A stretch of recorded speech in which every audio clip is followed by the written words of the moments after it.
Esu kelyje, kuris jungia Dotnuvos kelią ir Elevatoriaus gatvę. Ir būtent šis kelias yra, sakyčiau, neoficialus aplinkelis kėdainiečiams.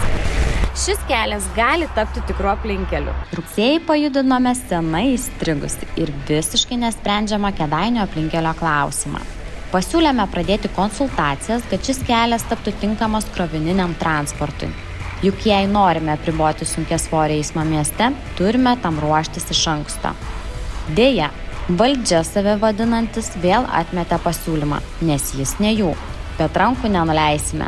Šiandien važiuoju pažiūrėti, kaip pavyko užlopyti duobes. Mažytė, bet vis dėlto pergalė. Saugių kelionių.